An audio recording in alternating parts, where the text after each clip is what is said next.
नमस्कार दोस्तों, स्वागत है आपका study for public service commission में। आरआरबी एनटीपीसी ग्रेजुएशन और अंडर ग्रेजुएशन लेवल की पीवाईक्यू सीरीज का जो है आज हम यहाँ पे 53वां भाग जो है डिस्कस करने वाले हैं। इससे पहले जो है 52 भाग आ चुके हैं। आई होप जो है आपने उन सारे भागों को जो है सीक्वेंस वाइज देखा हुआ।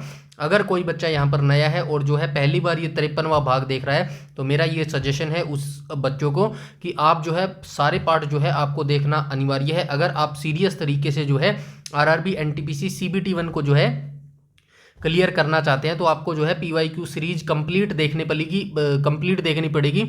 और इस पीवाईक्यू सीरीज के अंदर जो है कंप्लीट कितने शिफ्ट आएंगे, तो इसके अंदर जो है टोटल हम 125 शिफ्ट यहाँ पे जो है डिस्कस करने वाले हैं। तो 125 शिफ्ट में जो है ये 2019 का जो पेपर है वो कंडक्ट करवाया गया था, आरआरबी एनटीपीसी 2019 वाला। ठीक है, तो कंप्लीट 125 शिफ्ट हम यहाँ पे इसके अंदर जो है डिस्कस करने वाले हैं। इसके साथ साथ जो है आपको एक और सीरीज देखनी है जिसका नाम है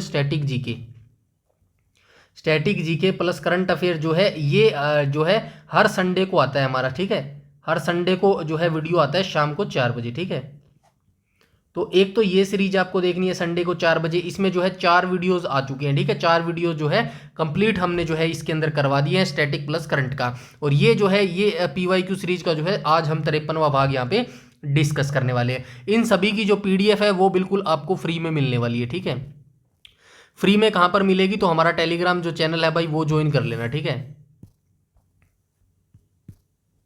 तो हमारा जो टेलीग्राम चैनल है ना उसको ज्वाइन कर लेना। और उसका जो लिंक है, टेलीग्राम का जो लिंक है वो कहां पर मिलेगा, इसी वीडियो के जो है डिस्क्रिप्शन में हमारा टेलीग्राम चैनल का लिंक मिल जाएगा। वहां से जो है टेलीग्राम ज्वाइन करके आप सारी अपडेट्स ले सकते हैं, सारे प्रीवियस ईयर क्वेश्चन की पीडीएफ ले सकते हैं, सारे जो रिजल्ट्स होते हैं उनकी पीडीएफ आप प्राप्त कर सकते हैं। एवरीथिंग जो डिटेल्स है वो आपको हमारे टेलीग्राम चैनल पर मिल जाएगी। इसके अलावा कोई भी अगर आपका डाउट है, क्वेरी है या सजेशन है तो आप कमेंट सेक्शन में कमेंट करके बता सकते हैं। चलिए आज की वीडियो सेशन की हम शुरुआत कर लेते हैं। क्वेश्चन नंबर फर्स्ट में क्या कहा गया है, क्वेश्चन नंबर जो है साइंस से रिलेटेड पूछा गया है और इसमें जो है एलपीजी का पूर्ण रूप पूछा गया है। ठीक है, तो एलपीजी सबसे पहले जो है आपको याद रखना है, ये जो एलपीजी है कहां पर यूज होता है इसका, तो इसका जो यूज होता है हमारे घरों में होता है। ठीक है, घरों में इसका यूज होता है। ठीक है, घरों में जो हमारा सिलेंडर होता है ना, सिलेंडर वही होता है। ठीक है, सिलेंडर। तो ये एलपीजी गैस जो है सिलेंडर के अंदर भरी होती है। और एलपीजी का फुल फॉर्म क्या हो जाएगा, लिक्विफाइड पेट्रोलियम गैस जो है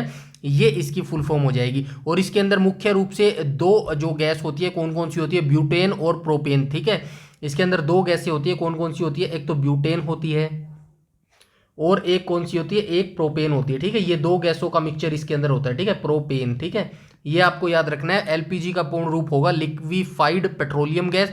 और घरों में जो हम यूज करते हैं सिलेंडर, उस खाना पकाने में जो है इस गैस का उपयोग किया जाता है। और इसके अंदर मुख्यतः दो गैसों का मिश्रण होता है, कौन कौन सी, ब्यूटेन और प्रोपेन जो है गैसों का इसके अंदर मिश्रण होता है। आई होप आप समझ गए होंगे।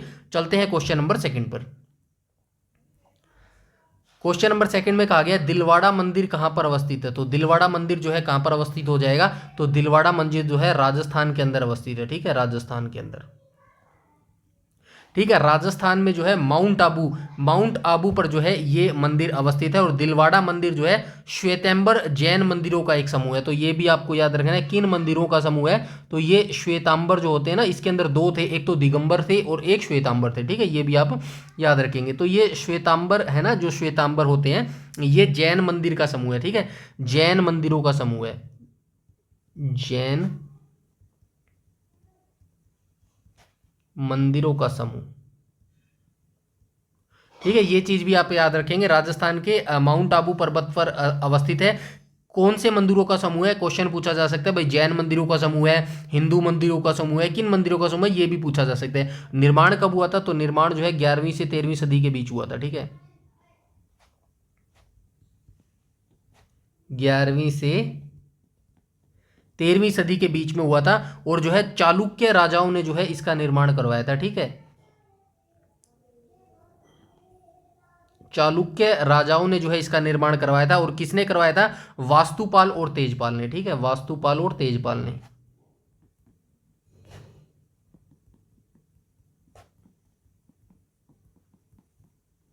ठीक है, इतनी जानकारी जो है आप इस क्वेश्चन के बारे में रखेंगे।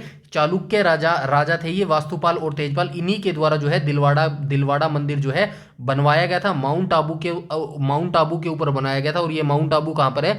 राजस्थान में ये अवस्थित है। किसको समर्पित है? जैन मंदिरों का एक समूह है। ठीक है, चलते हैं क्वेश्चन नंबर 3 पर। क्वेश्चन नंबर 3 में क्या कहा गया है? भारत की संसद में पहला लोकपाल विधेयक कब पेश किया गया था? तो भारत में जो पहला लोकपाल विधेयक है ना, ये पूछा गया है, तो ऑप्शन नंबर ए करेक्ट हो जाएगा। तो भारत की संसद में पहला लोकपाल विधेयक जो है 1968 में जो है पेश किया गया था, लेकिन जो है ये एक सदन में तो पास हो गया था, तो दूसरे सदन में जो है राज्यसभा में ये जो है पास नहीं हो सका था, इसीलिए जो है ये जो है कानून नहीं बन पाया था। लेकिन जो है इसकी हिस्ट्री आप याद रखेंगे, भारत की संसद का जो पहला लोकपाल विधेयक था ना 1968 में पेश किया गया था, ये तो आपको पता चल गया। लेकिन भारत का जो लोकपाल विधेयक है 17 दिसंबर 2013 को जो है राज्यसभा, और 18 दिसंबर को मैं यहाँ पे लिख देता हूँ, कोई बात नहीं, राज्यसभा, ये दोनों डेट्स आपको याद रखनी है। ठीक है, राज्यसभा और लोकसभा। ठीक है, राज्यसभा में जो है ये विधेयक कब पास हुआ था? तो राज्यसभा में जो है 18 दिसंबर 2013 को पास हुआ था। और लोकसभा में कब पास हुआ था? लोकसभा में जो है ये विधेयक कब पारित हुआ था? 18 दिसंबर 2013, नहीं माफ कीजिएगा, 17 दिसंबर को तो जो है ये राज्यसभा में पास हुआ था, और 18 दिसंबर में, यहाँ 17 दिसंबर आ जाएगी। ठीक है, इसके लिए थोड़ा सा हो जाता है मिस्टेक। और 18 दिसंबर को जो है ये कहाँ पर पास हो गया था? 2013 के अंदर, ये लोकसभा के अंदर जो है पास हो गया था। ठीक है, ये दोनों की डेट्स जो है आप याद रखेंगे। उसके बाद जो है तत्कालीन राष्ट्रपति ने जो है इस पर मंजूरी दे दी थी, मतलब जो है इस पर साइन कर दिए गए थे। उसके बाद भी जो है ये साइन होने के बाद भी आप देख लेना, ये मैं बता रहा हूँ आपको, ये राष्ट्रपति के यहाँ पे साइन हो गए थे। ठीक है, राष्ट्रपति के साइन होने के बाद जो है कानून बन जाता है। लेकिन 2013 के बाद पारित होने के बाद भी जो है इसको काफ़ी समय लग गया, और इसको समय कितना लगा? 2019 में जाके जो है हमें हमारा पहला लोकपाल मिला, ये आप याद रखना, 2019 में। और 2019 में कब मिला? मार्च 2019 डेट आप याद रखेंगे। ठीक है, मार्च 2019 में जो है लोकपाल के पहले अध्यक्ष बनाए गए थे। और जो है लोकपाल का पहला अध्यक्ष किससे बनाया गया था? पीसी घोष को बनाया गया था, यानी कि पिनाकी चंद्र घोष, पहला अध्यक्ष। ठीक है, कौन बना था? पीसी घोष बना था। ठीक है, पीसी घोष बना था। ठीक है, पिनाकी चंद्र जो है घोष, ये हमारे पहले लोकपाल जो है अध्यक्ष बने थे। इतनी जानकारी जो है आप इस क्वेश्चन के बारे में रखेंगे। और जो है और इसके बारे में क्या याद रख सकते हैं, जो और क्या याद रख सकते हैं, अभी फिलहाल जो करंट में हमारे कौन है लोकपाल अध्यक्ष? तो न्यायमूर्ति AM खानविलकर हैं। ठीक है, कहाँ लिखूँ मैं? यहाँ पे लिख देता हूँ। ठीक है, वर्तमान अध्यक्ष।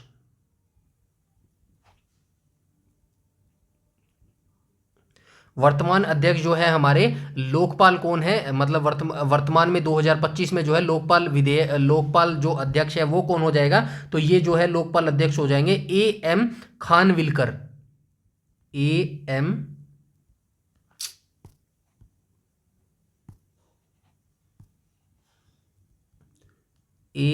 खानविलकर। ठीक है, खानविलकर।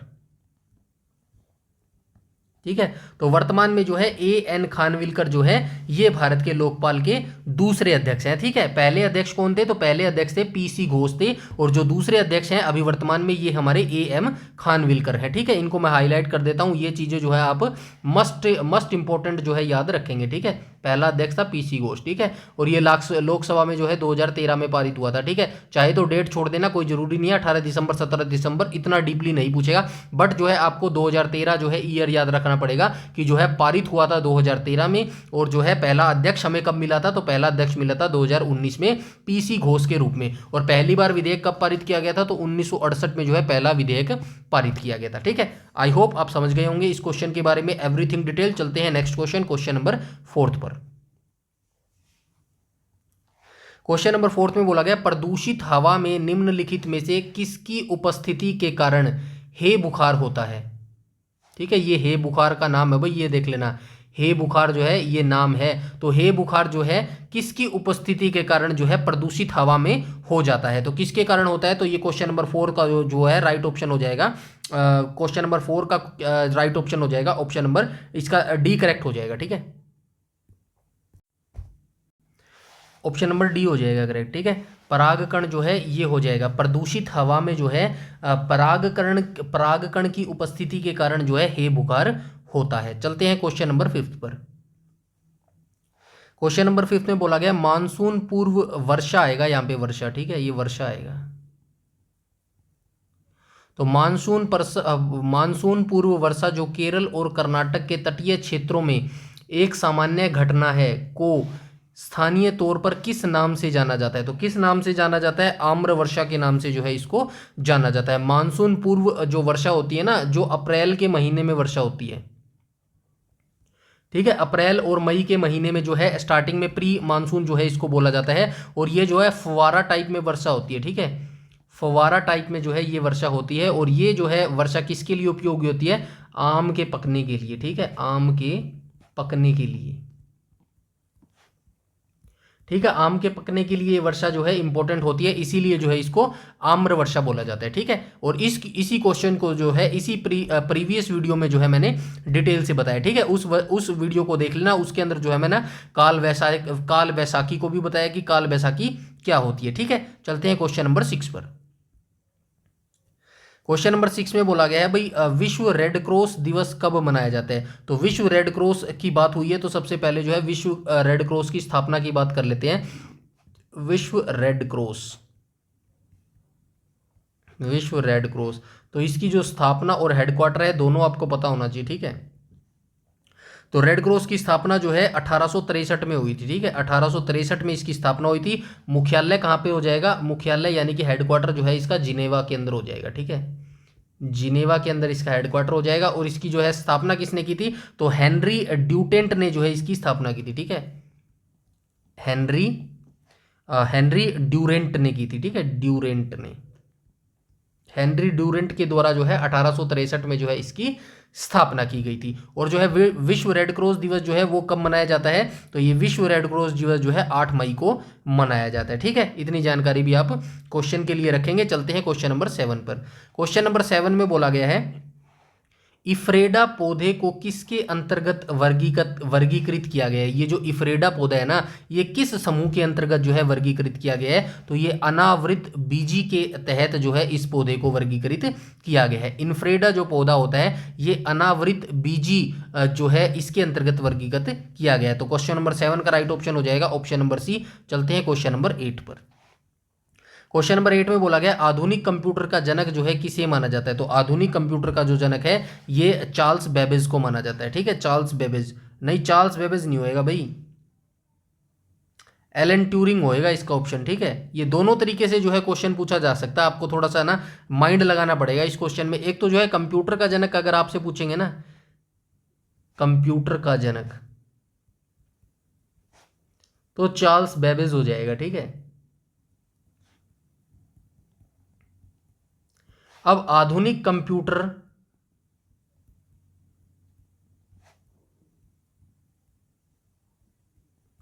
या आपसे पूछता है कंप्यूटर विज्ञान का जनक कौन है? ठीक है, कंप्यूटर विज्ञान का जनक,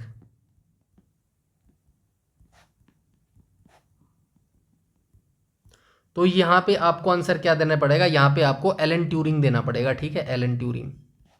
तो ये थोड़ा सा आप याद रखना, ऑप्शन के हिसाब से जो है आपको चूज करना पड़ेगा। ठीक है, तो यहाँ पे जो है एलन ट्यूरिंग इसका राइट ऑप्शन हो जाएगा। ठीक है, अगर एलन ट्यूरिंग आपको नहीं मिलता है तो आप इसको चार्ल्स बेबेज को जो है टिक करेंगे। ठीक है, इतनी जानकारी आपको इस क्वेश्चन के बारे में रखनी है। चलते हैं क्वेश्चन नंबर 9 पर। क्वेश्चन नंबर 9 में क्या कहा गया है? अक्टूबर 2020 तक प्राप्त जानकारी के अनुसार भारत में सार्वजनिक क्षेत्र के बैंकों की संख्या कितनी है? तो ये 2020 तक की जानकारी के अनुसार जो है सार्वजनिक क्षेत्र बैंकों की, क्षेत्रों के बैंकों की जो है संख्या यहाँ पे पूछी गई है। तो हम जो है 2025 की यहाँ पे बात कर लेते हैं, 2025 की। तो 2025 में जो है कितने राष्ट्रीयकृत बैंक है भारत के अंदर? राष्ट्रीयकृत बैंक। तो ये कितने हो जाएंगे, बैंक 12 हो जाएंगे। ठीक है, ये दो फेसों में जो है बैंक इसके राष्ट्रीयकृत किए गए थे। पहला जो फेस था ना, पहले के अंदर जो है 1969 में जो है राष्ट्रीयकृत बैंक किए गए थे। कितने किए गए थे, 14 बैंक किए गए थे। दूसरे फेस के अंदर जो है कितने राष्ट्रीयकृत बैंक किए गए थे, 1980 में ये दूसरा फेस आया था और इसके अंदर जो है 6 बैंकों को जो है राष्ट्रीयकरण किया गया था। ठीक है, वर्तमान 2025 में जो है ओनली राष्ट्रीयकृत बैंक हमारे कितने हैं, 12 राष्ट्रीयकृत बैंक है। सबसे बड़ा जो बैंक है वो कौन सा हो जाएगा, एसबीआई हो जाएगा। ठीक है, एसबीआई, एसबीआई की फुल फॉर्म क्या हो जाएगी, स्टेट बैंक ऑफ इंडिया जो है इसकी फुल फॉर्म हो जाएगी। और जो है इसका राष्ट्रीयकरण कब किया गया, एसबीआई बैंक का। एसबीआई बैंक के बारे में जो है आपका डिटेल जो है मैं सारी जानकारी जो है प्रीवियस वीडियो में दे चुका हूं, तो वो प्रीवियस वीडियो आपको देखनी बेहद जरूरी है, इसीलिए जो है मैं बार बार आपको बोलता रहता हूं। ठीक है, सारी प्लेलिस्ट आपको देखनी बेहद जरूरी है। ठीक है, चलिए मैं क्वेश्चन यहां पे पूछ लेता हूं, जो है एसबीआई का राष्ट्रीयकरण कब हुआ, एसबीआई का राष्ट्रीयकरण कब हुआ। ठीक है,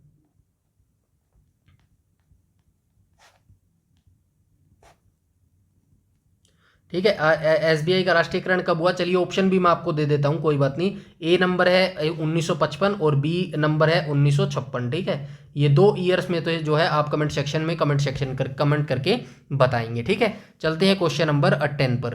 क्वेश्चन नंबर 10 में बोला गया एचआईवी का इलाज नहीं होने पर डैश हो सकता है। तो क्या हो सकता है भाई, एड्स हो सकता है। ठीक है, ऑप्शन नंबर डी करेक्ट हो जाएगा क्वेश्चन नंबर 10 का। तो ये जो एड्स के बारे में जान लेते हैं। एड्स की सबसे पहले आप फुल फॉर्म याद रखेंगे एड्स की। ठीक है, एड्स की फुल फॉर्म क्या हो जाएगी, तो एड्स की फुल फॉर्म हो जाएगी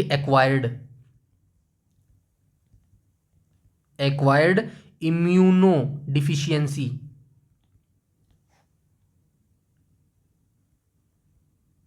इम्यूनो डिफिशियंसी,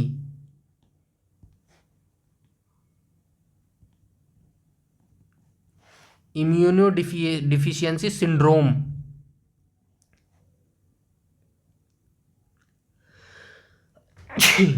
सॉरी।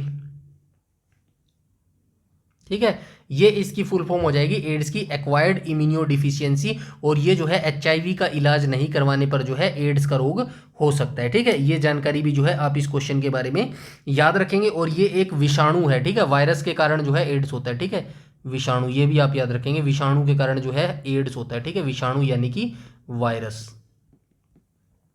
ये भी आप याद रखेंगे। ठीक है, चलते हैं क्वेश्चन नंबर 11 पर। क्वेश्चन नंबर 11 में बोला गया है नमक पर ब्रिटिश एकाधिकार का विरोध करने के लिए गांधी जी ने किस वर्ष में समुद्री दांडी मार्च शुरू किया था। तो कब किया था भाई, ये 12 मार्च से किया था,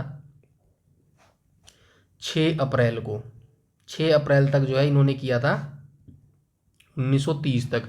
और ये साबरमती आश्रम से किया था इन्होंने।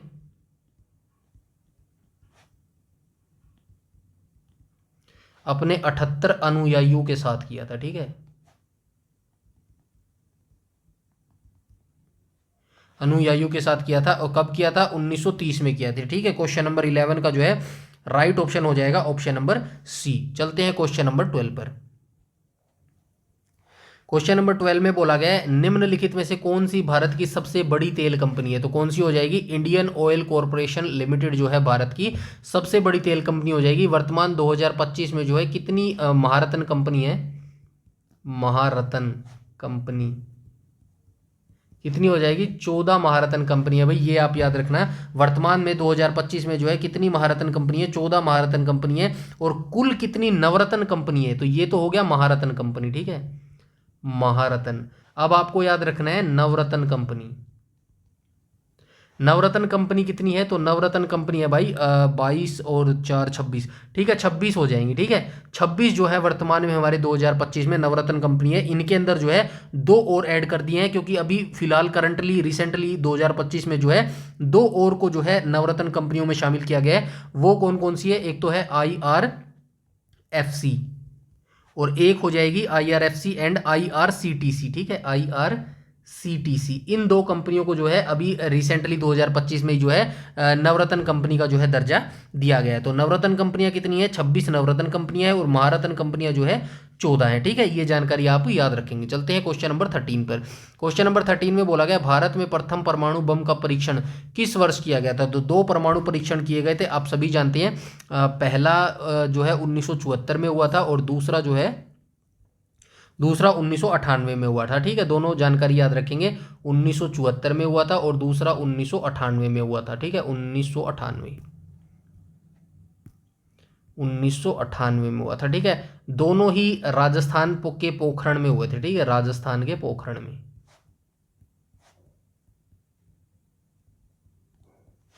पहले का जो कोड नेम था क्या था? कोड नेम स्माइलिंग बुद्धा था। ठीक है, स्माइलिंग बुद्धा।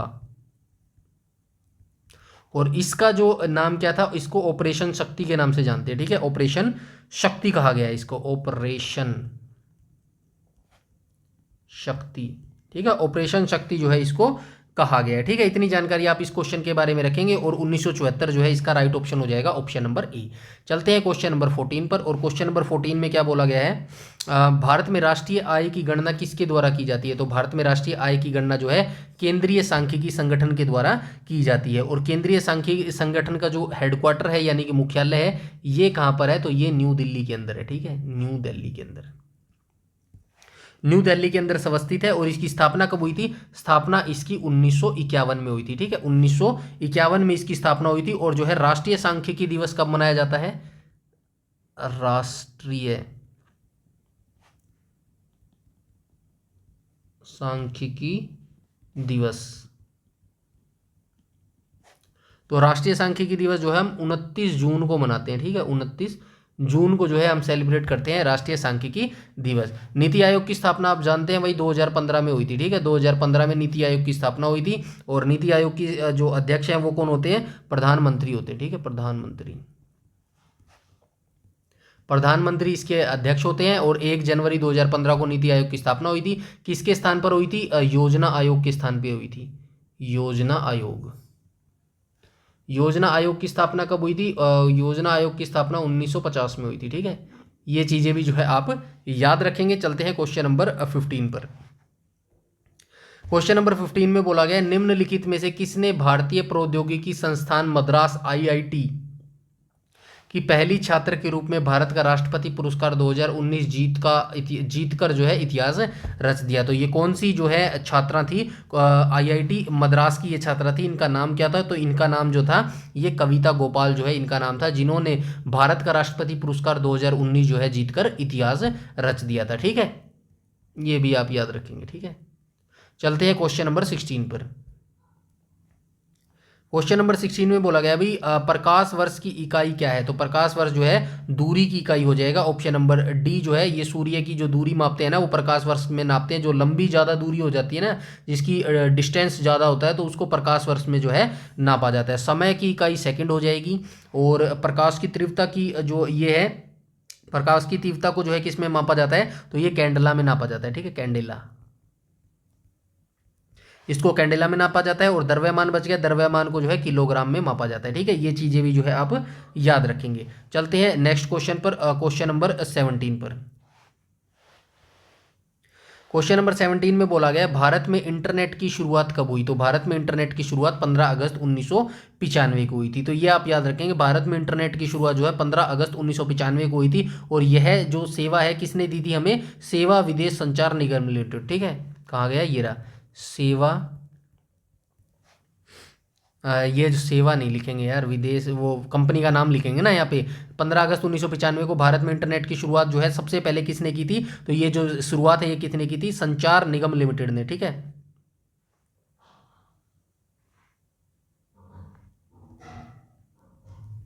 विदेश संचार निगम लिमिटेड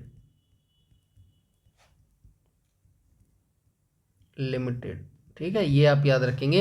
इंग्लिश में इसको ऐसे लिखेंगे VSNL। ठीक है, VSNL ने जो है इसकी शुरुआत की थी। और इंटरनेट का जनक किसको माना जाता है? विंड सर्फ को माना जाता है। ठीक है, इंटरनेट का जनक यहाँ पे लिख देता हूँ, इंटरनेट का जनक किसको माना जाता है? विंड सर्फ को माना जाता है। ये वो सर्फ नहीं है भाई जिससे कपड़े धोते हैं, ठीक है ना, ये विंड सर्फ व्यक्ति का नाम है भाई, ठीक है ना, याद रखेंगे। विंड सर्फ का जो है ये इंटरनेट का जनक माना जाता है। चलते हैं क्वेश्चन नंबर 18 पर। क्वेश्चन नंबर 18 की बात करें तो भाई जलियांवाला बाग नरसंहार कब हुआ था? तो जलियांवाला बाग नरसंहार आप सभी जानते हैं 13 अप्रैल 1919 को हुआ था। और जो है इसके अंदर माइकल ओ डायर ने जो है निहत्ती भीड़ पर जो है गोली चलाने के आदेश दिए थे। और माइकल ओ डायर को जो है इस पे मुकदमे चले थे, लेकिन ये नाम मात्र मुकदमे चले थे, जो है इसको रिहा कर दिया गया था। और बाकी जो है ब्रिटिशर्स ने जो है इनको शेर की उपाधि भी दी थी। बताइए, इतना नरसंहार करने के बाद जो इनको शेर की उपाधि दी गई। लेकिन जो है हमारे आप जवानों को जानते हैं 1940 में जो है बदला ले लिया उधम सिंह ने, ठीक है ना। उधम सिंह ने जो है इनकी गोली मारकर हत्या कर दी। उधम सिंह ने 1940 के अंदर जो है माइकल ओ डायर की हत्या कर दी थी। इस समय जो है जब 1919 के अंदर ये कांड हुआ था तो गवर्नर जनरल कौन थे? लॉर्ड चेम्सफोर्ड थे, ठीक है, लॉर्ड चेम्सफोर्ड। चेम्सफोर्ड जो है ये गवर्नर जनरल थे, ठीक है। इस डेट्स को जो है आप याद रखेंगे। चलते हैं क्वेश्चन नंबर 19 पर। क्वेश्चन नंबर 19 में क्या कहा गया? भारत में खिलाफत आंदोलन के बारे में क्या सही है? तो भारत में खिलाफत आंदोलन के बारे में क्या सही है? तो आइए देख लेते हैं। पाकिस्तान की मांग का एक आंदोलन था ना, बिल्कुल गलत है। भारत में मुगल शाही परिवार को पुनः बहाल करने के लिए एक आंदोलन था, गलत है। जलियांवाला बाग के नरसंहार के खिलाफ एक आंदोलन था, नहीं भाई ये भी गलत है। राइट ऑप्शन हो जाएगा ऑप्शन नंबर सी, यह तुर्की के सुल्तान के समर्थन में एक आंदोलन था। यू नो वेरी वेल, जब प्रथम विश्व युद्ध हुआ था तब ये जो है तुर्की के सुल्तान को भी जो है ब्रिटिशर्स ने अपदस्थ कर दिया था उसके पद से। तो इससे जो है भारत के जो मुस्लिम जनता थी वो जो है इससे रुष्ट हो गई थी, जो है नाराज हो गई थी। तो इसी कारण जो है खिलाफत आंदोलन चलाया गया था, ठीक है। तो खिलाफत आंदोलन का नेतृत्व किसने किया था ये भी आप याद रखेंगे। और खिलाफत आंदोलन जो है 1919 में हुआ था, ये आप याद रखेंगे। 1919 में जो है खिलाफत आंदोलन हुआ था और जो है इसका नेतृत्व किसने किया था? शौकत अली और मोहम्मद अली ने किया था, ठीक है। शौकत अली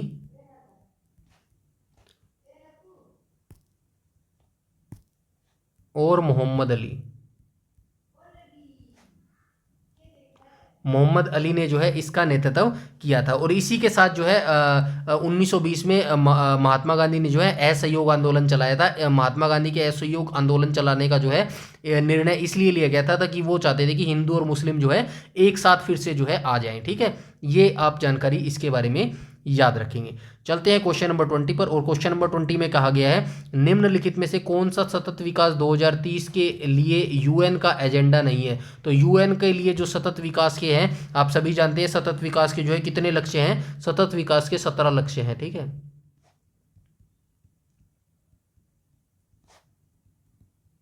17 लक्ष्य हैं इसके। और ये जो है कौन सा एजेंडा नहीं है 2030 के लिए? तो राइट ऑप्शन हो जाएगा ऑप्शन नंबर ए करेक्ट हो जाएगा। विश्व की कुल जनसंख्या में 1/3 तक जो है कमी करना, ये जो है एजेंडा यूएन का सतत विकास 2030 के अंतर्गत नहीं है, ठीक है। चलते हैं क्वेश्चन नंबर 21 पर।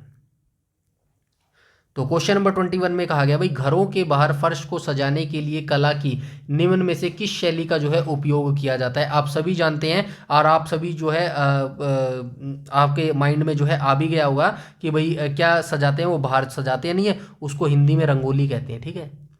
तो रंगोली तो कोई ऑप्शन है नहीं, क्योंकि ये रंगोली नहीं है ना, तो ये हमारे हिंदी बेल्ट के अंदर इसको रंगोली बोलते हैं। फॉर एग्जांपल यूपी हो गया और जो है हरियाणा हो गया, इस टाइप के जो राज्य है ना हमारे हिंदी बेल्ट के, यहाँ पर रंगोली बोला जाता है, लेकिन इसको कोलम बोला जाता है। कोलम कहाँ बोला जाता है? कोलम जो बोला जाता है साउथ की साइड बोला जाता है, यानी कि जो हमारे दक्षिण भारत के राज्य है ना, दक्षिण भारत की तरफ जो है ये कोलम बोला जाता है। और कोलम किसको बोला जाता है? रंगोली को ही बोला जाता है, ठीक है, रंगोली को ही बोला जाता है। और ये किस क्षेत्रों में जो है प्रचलन है? तो ये जो है केरल और तमिलनाडु साइड, ठीक है, केरल और तमिलनाडु, तमिलनाडु, ठीक है। ये चीज भी जो है आप याद रखेंगे। साउथ इंडिया की तरफ जो है कोलम जो है बोला जाता है घरों के बाहर फर्श को सजाने के लिए कला की निम्न में से जो है कोलम शैली का उपयोग किया जाता है साउथ इंडिया की तरफ, ठीक है। ये जानकारी भी जो है आप याद रखेंगे। चलते हैं नेक्स्ट क्वेश्चन पे, क्वेश्चन नंबर 22 पर। क्वेश्चन नंबर 22 में बोला गया भारत में महाभियोग की प्रक्रिया द्वारा किनको उनके पद से नहीं हटाया जा सकता। सिंपल सी लैंग्वेज में बताऊं तो ये बताया गया भाई इन चारों ऑप्शनों में से किन पर जो है महाभियोग नहीं लगाया जा सकता। तो ऑब्वियसली सभी जानते हैं भाई प्रधानमंत्री पर महाभियोग की प्रक्रिया जो है ऐसा कोई जो है सिस्टम नहीं लगा, संविधान के अंदर नहीं लिखित है। बाकी भारत के मुख्य न्यायाधीश पर भी महाभियोग लगाया जा सकता है, मुख्य चुनाव आयुक्त पर भी और भारत के राष्ट्रपति के ऊपर भी। ठीक है, तो ये प्रधानमंत्री के ऊपर महाभियोग की प्रक्रिया जो है ये लागू नहीं होती है। भारत के मुख्य न्यायाधीश जो है ये अनुच्छेद किसके अंतर्गत आते हैं, तो मुख्य न्यायाधीश जो है अनुच्छेद 124 के अंतर्गत आते हैं। मुख्य चुनाव आयुक्त जो है किस अनुच्छेद के अंतर्गत आते हैं, तो ये आते हैं अनुच्छेद 324 के अंतर्गत। भारत के राष्ट्रपति जो है अनुच्छेद किस अनुच्छेद के अंतर्गत आते हैं, तो राष्ट्रपति आते हैं अनुच्छेद 52 से 62 के बीच में। ठीक है, 52 से 62 के बीच में। प्रधानमंत्री आपको किस अनुच्छेद के अंतर्गत मिलेंगे, तो अनुच्छेद प्रधानमंत्री आपको 74-75 में मिलेंगे। ठीक है, ये सारी चीज़ें जो है आपको ऐसे ही याद रखनी है। वनडे एग्जाम में जो है कहीं से भी कोई भी क्वेश्चन आपको उठा के पूछ लिया जा सकता है। ठीक है, इसीलिए जो है मैं डिटेल से आपको ये चीज़ें यहाँ पे बता रहा हूँ। चलते हैं क्वेश्चन नंबर 23 पर। क्वेश्चन नंबर 23 में कहा गया भाई दीफू दर्रा कहाँ पर अवस्थित है, तो दीफू दर्रा जो है हमारा ये कहाँ पर अवस्थित हो जाएगा, तो ये अरुणाचल हिमालय के अंदर अवस्थित है। ठीक है, दीफू दर्रा जो है ये अरुणाचल प्रदेश के अंदर अवस्थित है और किन किन को जोड़ता है, अरुणाचल प्रदेश को जो है म्यांमार के जो है काचिन राज्य से जोड़ता है। ये भी आपको याद रखना है, अरुणाचल प्रदेश, अरुणाचल प्रदेश। तो ये अरुणाचल प्रदेश हमारा राज्य है, आप सभी जानते हैं। ये किसको जोड़ता है, तो ये म्यांमार का एक राज्य है, म्यांमार के काचिन राज्य है। म्यांमार का कौन सा राज्य है, काचिन राज्य, काचिन राज्य।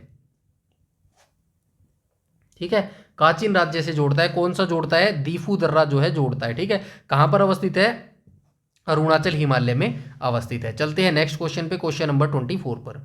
क्वेश्चन नंबर 24 में बोला गया है भारत का कौन सा शहर डेट्रॉयट का एशिया और ऑटोमोबाइल कैपिटल के नाम से जो है लोकप्रिय है। ऑब्वियसली आपसे सिंपल सी लैंग्वेज में पूछा जाएगा भारत का कौन सा शहर जो है डेट्रॉयट के नाम से जाना जाता है, या फिर सबसे बड़ा एशिया का ऑटोमोबाइल जो कैपिटल है किस शहर को जो है इस नाम से जाना जाता है। तो किसको जाना जाता है भाई, चेन्नई को जो है डेट्रॉयट या फिर एशिया और ऑटोमोबाइल कैपिटल के नाम से जाना जाता है। ठीक है, चलते हैं क्वेश्चन नंबर 25 पर। क्वेश्चन नंबर 25 में बोला गया दक्षिणी ध्रुव पर पहुंचने वाली भारतीय पुलिस सेवा की पहली महिला अधिकारी, तो ये आईपीएस थी भाई। ठीक है, आईपीएस थी ये हमारी, और ये कौन सी आईपीएस अधिकारी थी, जो दक्षिणी ध्रुव पर पहुंचने वाली पुलिस सेवा की जो है पहली महिला अधिकारी थी। तो क्या नाम हो जाएगा इनका नाम हो जाएगा अपर्णा कुमार। ठीक है, अपर्णा कुमार जो थी ये दक्षिणी ध्रुव पर पहुंचने वाली पहली महिला भारतीय पुलिस सेवा अधिकारी थी, और इन्होंने यह उपलब्धि कब हासिल की थी, 2019 में की थी। ठीक है, ईयर भी याद रखना, क्या पता पूछ ले कि भाई दक्षिणी ध्रुव पर पहुंचने वाली भारतीय पुलिस सेवा की पहली महिला जिनका नाम था अपर्णा कुमार, ये किस वर्ष जो है दक्षिणी ध्रुव पर पहुंची थी, तो ये 2019 में जो है दक्षिणी ध्रुव पर पहुंची थी। ठीक है, चलते हैं क्वेश्चन नंबर 26 पर। क्वेश्चन नंबर 26 में क्या कहा गया है, तो क्वेश्चन नंबर 26 में कहा गया है निम्नलिखित में से कौन सा एशिया का पहला स्टॉक एक्सचेंज है। तो एशिया का सबसे पहला जो स्टॉक एक्सचेंज है वो कौन सा हो जाएगा, तो वो हो जाएगा option number C, Bombay stock exchange हो जाएगा। तो दो चीजें आपको याद रखनी है, एक तो एनएसई याद रखना है, शॉर्ट फॉर्म में लिख देता हूं एनएसई की फुल फॉर्म क्या हो जाएगी, नेशनल स्टॉक एक्सचेंज। एक आपको याद रखना है बीएसई की फुल फॉर्म क्या हो जाएगी, बॉम्बे स्टॉक एक्सचेंज हो जाएगी। तो नेशनल स्टॉक एक्सचेंज की स्थापना तो 1992 में हुई थी। ठीक है, 1992 में हुई थी, और बॉम्बे स्टॉक एक्सचेंज की स्थापना जो है ये 1875 में हुई थी। ये चीज़ जो है आप याद रखेंगे, दोनों ईयर जो है आपको याद रखनी है। ठीक है, और ये जो बॉम्बे स्टॉक एक्सचेंज है ये एशिया का सबसे पुराना स्टॉक एक्सचेंज है। ठीक है, इसीलिए ये बॉम्बे स्टॉक एक्सचेंज जो है एशिया का सबसे पुराना और पहला स्टॉक एक्सचेंज है। चलते हैं क्वेश्चन नंबर 27 पर।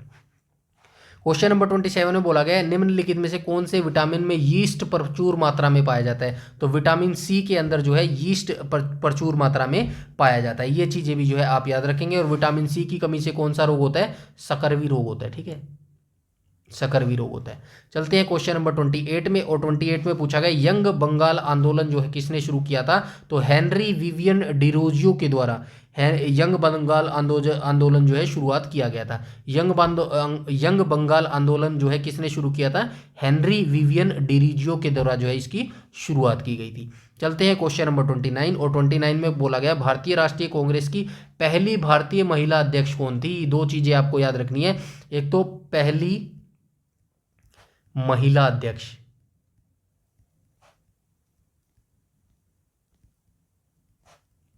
एक आपको याद रखनी है पहली भारतीय महिला अध्यक्ष। ये इंडियन नेशनल कांग्रेस की यहाँ पे पूछी गई है, तो यहाँ पे देख लेना ये क्या है, भारतीय राष्ट्रीय कांग्रेस की स्थापना की बात की गई है। तो भारतीय राष्ट्रीय कांग्रेस की स्थापना कब हुई थी? यानी कि Indian national Congress, Indian national Congress, इसकी स्थापना कब हुई थी? 28 दिसंबर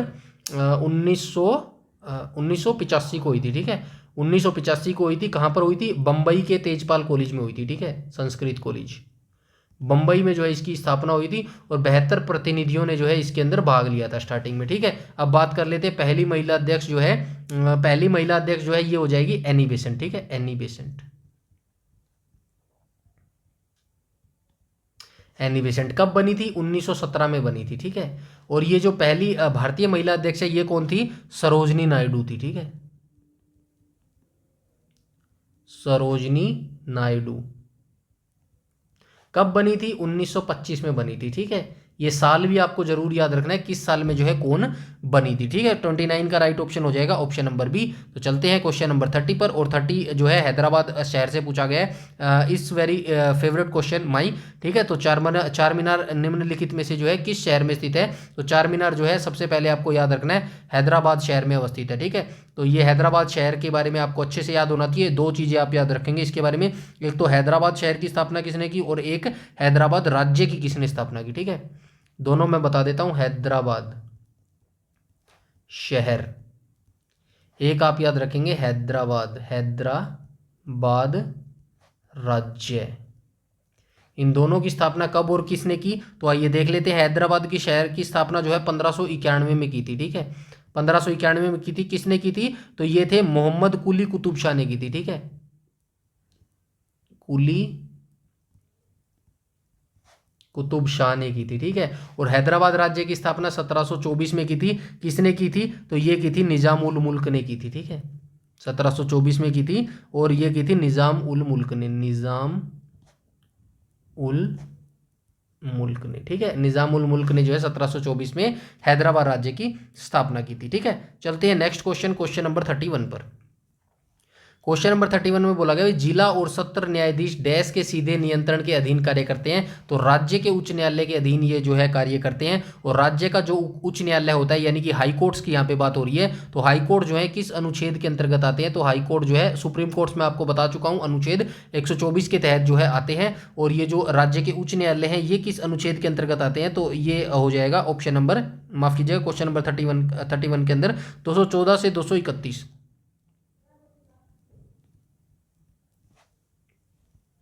214 से 231 के बीच में जो है आपको राज्य के उच्च न्यायालय का जो है उल्लेख आपको मिलेगा। ठीक है, चलते हैं हम क्वेश्चन नंबर 32 पर।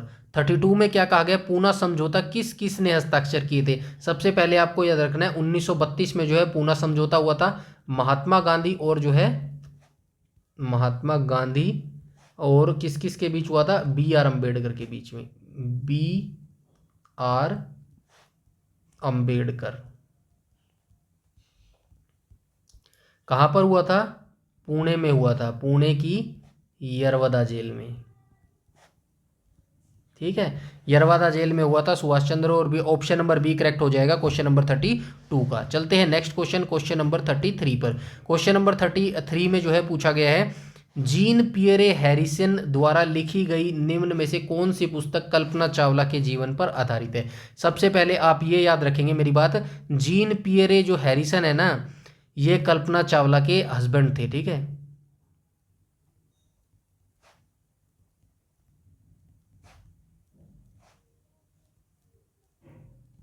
ठीक है, हस्बैंड थे ये कल्पना चावला के। और कल्पना चावला के बारे में जो है आपको जरूर याद रखना है, ये 2 बार अंतरिक्ष में गई थी। ठीक है, 2 बार ये अंतरिक्ष में गई थी। कब कब गई थी? पहली बार जो है 1997 में गई थी। ठीक है,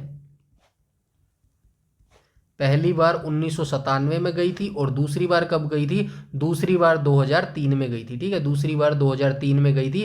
कोलंबिया विमान के अंदर जो है ये गई थी और 2003 में जो है इनकी डेथ हो गई थी। विमान जो है क्रैश हो गया था, लौटते समय जो है ये दुर्घटना हो गई थी और जो है 2003 में 40 वर्ष की मात्र उम्र आयु में जो है इनका निधन हो गया था। और ये जो कल्पना चावला है कहाँ से बिलोंग करती है? हरियाणा से बिलोंग करती है। ठीक है, हरियाणा राज्य से बिलोंग करती है और हरियाणा राज्य के जो है करनाल एक जिला है हरियाणा के अंदर, करनाल जिला। ठीक है, करनाल जिला, वहाँ पर जो है इनका जन्म हुआ था। ठीक है, ये चीज़ें भी आप याद रखेंगे। हरियाणा की जो राजधानी है कौन सी है? चंडीगढ़ हो जाएगी। और जो चंडीगढ़ है वो संयुक्त रूप से पंजाब और हरियाणा की दोनों की राजधानी है। ठीक है, चलते हैं नेक्स्ट क्वेश्चन नंबर 34 पर।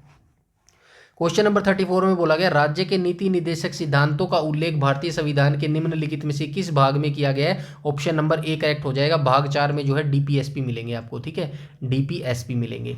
भाग 3 के अंदर कौन मिलेगा? भाग 3 के अंदर आपको मौलिक अधिकार मिलेंगे।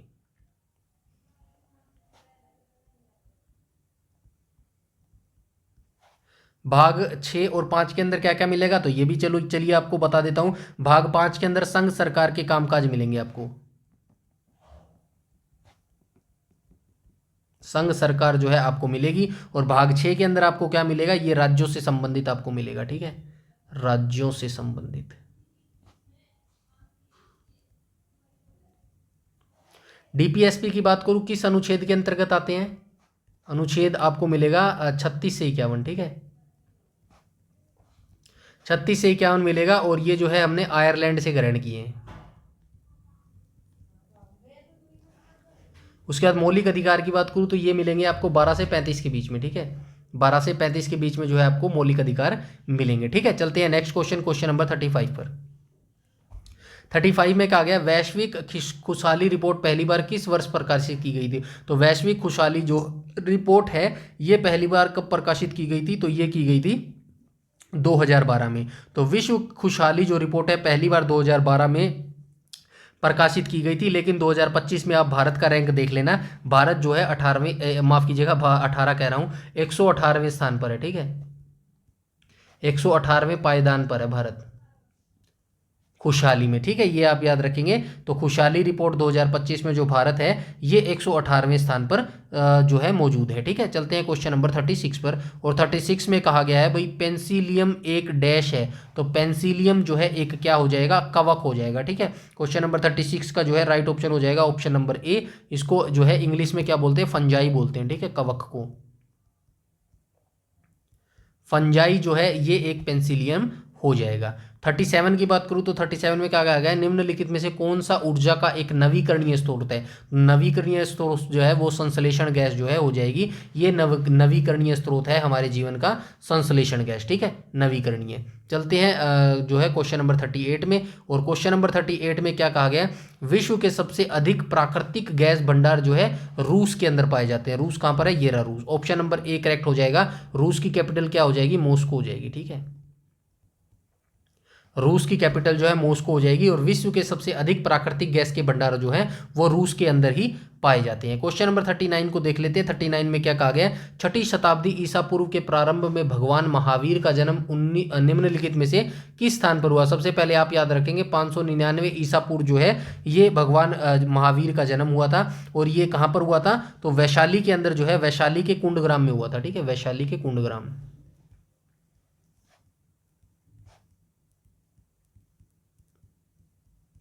वैशाली के कुंडग्राम में जो है इनका जन्म हुआ था। और इनके जो पिता थे उनका नाम क्या था? पिता का नाम सिद्धार्थ था। ठीक है,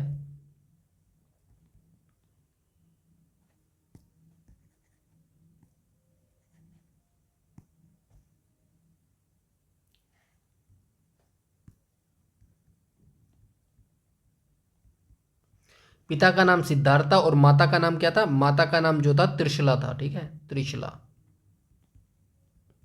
और जो है इनका नाम क्या था? वर्धमान नाम से जो है इनका अन्य नाम था। ठीक है, अन्य नाम वर्धमान था, अन्य नाम,